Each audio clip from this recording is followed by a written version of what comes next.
What if a single performance broadcast globally in real time could challenge not only the boundaries of music production, but also the emotional architecture of millions watching, leaving scholars, critics, and fans alike asking, did BTS just redefine what a live show truly means? It began not with sound but with silence. A silence so deliberate, so carefully orchestrated, that it felt almost unnatural in an era where attention is constantly fragmented. The screen on Netflix remained dark for just a fraction longer than expected during the broadcast of Arirang Live. And in that suspended moment, something extraordinary happened. Anticipation transformed into tension. Fans around the world leaned closer to their screens, their breaths held, their hearts racing in synchrony.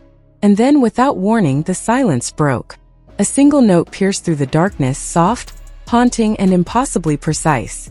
It was not just the beginning of a performance. It was the beginning of an experience. Within seconds, social media erupted. Was this really happening? Was this the same BTS that fans had known for years? Or was this something entirely new, something evolved?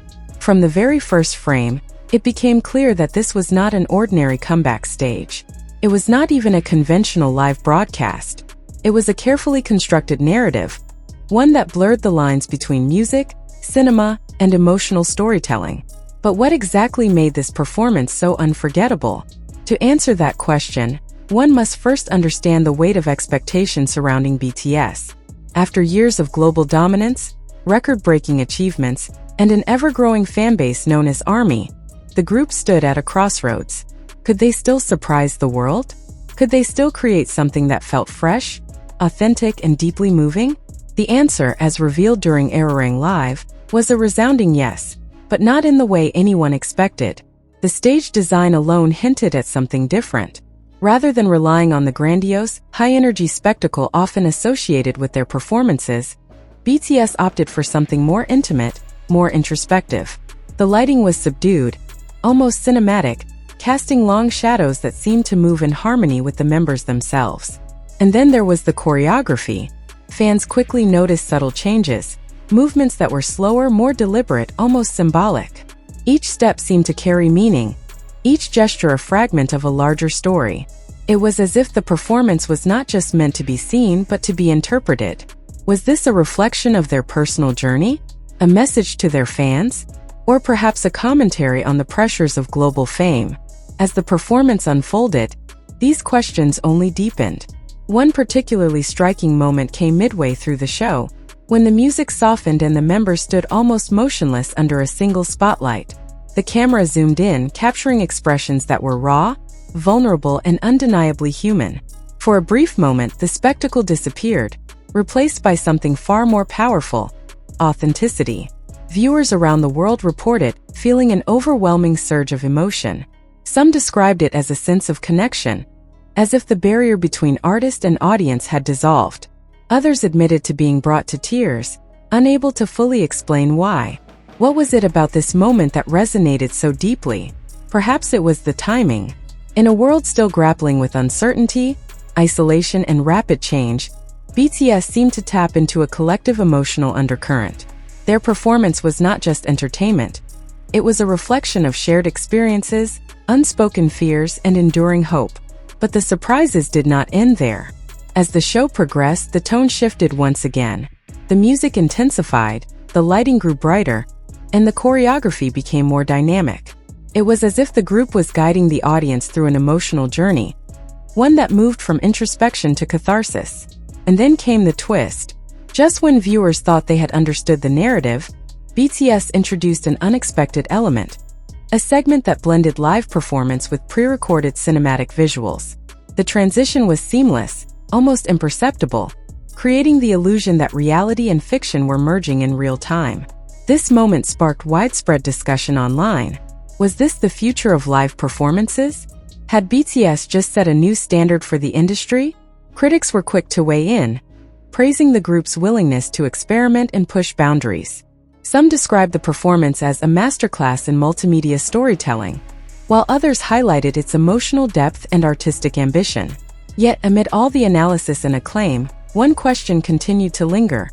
How did BTS manage to make something so complex feel so personal? The answer may lie in their approach to storytelling. Unlike many artists who prioritize spectacle over substance, BTS has consistently emphasized narrative and emotion. Their music often explores themes of identity, self-discovery, and resilience, topics that resonate across cultures and generations. During Arirang Live, these themes were not just present, they were amplified. Each song felt like a chapter in a larger story, each transition a bridge between different emotional states. The performance was not linear, but layered, inviting viewers to interpret it in their own way. This openness may be one of the reasons why the show had such a profound impact. Fans from different parts of the world shared their interpretations, creating a global conversation that extended far beyond the duration of the broadcast. Some saw it as a reflection on the cost of fame, others as a celebration of artistic growth, and many as a message of hope and perseverance. But perhaps the most compelling aspect of the performance was its authenticity. Despite the elaborate production and innovative techniques, there was a sense that BTS was not hiding behind the spectacle. On the contrary, they seemed to be using it as a tool to reveal something deeper, something real. This authenticity was particularly evident in the members' interactions with each other. Subtle glances, shared smiles, and moments of unspoken understanding added a layer of intimacy that contrasted beautifully with the scale of the production. It was a reminder that, at its core, BTS is not just a global phenomenon, but a group of individuals who have grown together, faced challenges together, and continue to support each other. As the performance approached its conclusion, the emotional intensity reached its peak. The final song began with a quiet melody, gradually building into a powerful crescendo. The stage was bathed in light, the choreography reaching its most dynamic point, and the members delivering vocals that were both technically impressive and emotionally charged. And then, just as suddenly as it had begun, it ended. The screen faded to black, leaving viewers in a state of stunned silence. For a moment, no one moved. And then, almost simultaneously, the world reacted. Social media platforms were flooded with messages of awe, disbelief, and gratitude. Fans struggled to find the words to describe what they had just witnessed. Some called it life-changing, others unforgettable, and many simply asked, "How do you even begin to process something like this?" Industry experts also took notice. Discussions emerged about the implications of such a performance for the future of live entertainment. Could this hybrid format become the new norm? Would other artists follow suit? Or was this something uniquely suited to BTS? While these questions remain unanswered, one thing is certain. Arirang Live was not just a performance, it was a moment. A moment that challenged expectations, redefined possibilities, and reminded the world of the power of music to connect, inspire, and transform. In the days following the broadcast, analysis continued. Articles were written, videos were uploaded, and discussions persisted. Yet, despite all the commentary, there was a sense that something about the performance could not be fully captured in words. Perhaps that is the true mark of its impact. Because some experiences are not meant to be explained, they are meant to be felt. And for those who watched BTS on that extraordinary night, the feeling was undeniable. They had witnessed something rare, something unexpected, something unforgettable.